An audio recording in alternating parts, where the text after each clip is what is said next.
Moving right along.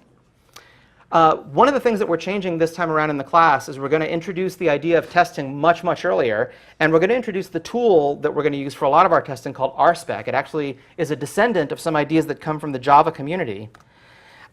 Here's a very smart gentleman who says, debugging is twice as hard as writing code in the first place. Therefore, if you write the code as cleverly as you can, by definition, you're not smart enough to debug your own code.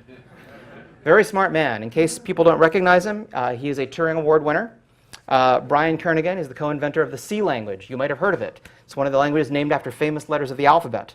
Here's another very smart gentleman who's influential in the history of programming languages. This is Edgar Dijkstra, who won the Turing Award for his work on the importance of structured programming. He's the author of a very famous missive called Go-To Statement Considered Harmful from back in the elder days. And he says that testing can never demonstrate the something of errors in software, only there is something else. Anybody know what the blanks are? Absence and presence. Testing can demonstrate that you've got bugs, but it cannot demonstrate that you are free of bugs. And I think an even more pragmatic version of this, that if any of you have ever visited a Google campus, you may have seen this. Debugging sucks, testing rocks.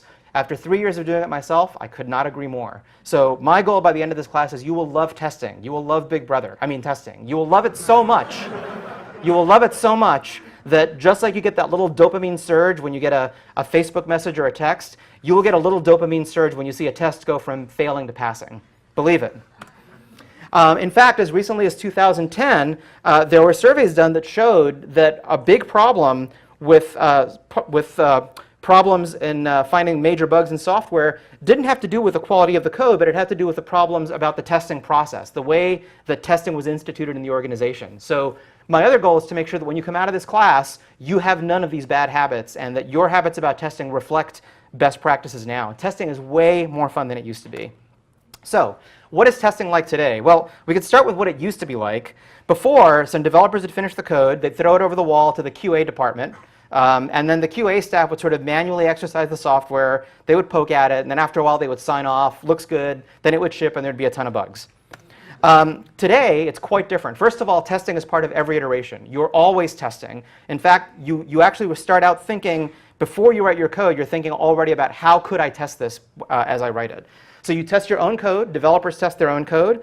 There's a lot of automation. The idea that testing is manual is almost obsolete. There's extremely few cases where you cannot automate some tests that you would normally have performed manually. And this is a very big insight that saves you a lot of grief. So does that mean that there's no role for a QA group or a testing group? There absolutely is a role, but they don't write tests. That's not what they do.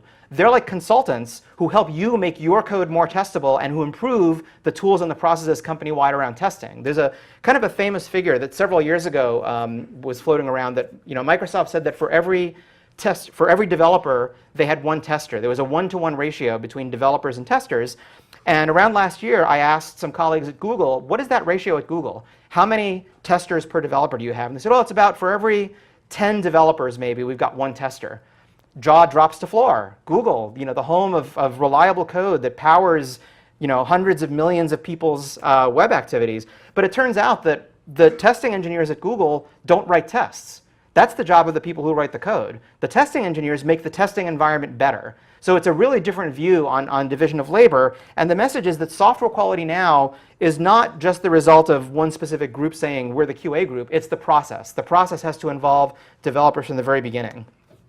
So the big picture of how we're going to do testing is BDD and TDD, which is behavior-driven design, test-driven development. And they actually are quite parallel to each other.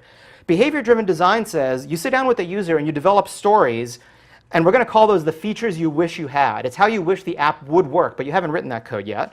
And as we'll see, using a tool called Cucumber, those stories actually become runnable acceptance tests for your app. Remarkable.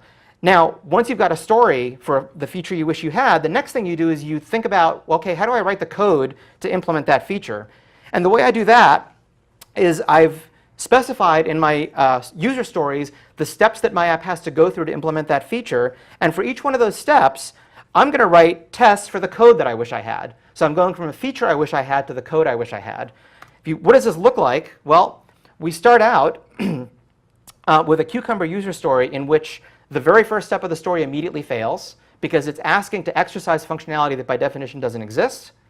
So as we start to think about that functionality, we think, how are we going to write the code? we start by writing tests for the code before we have the code.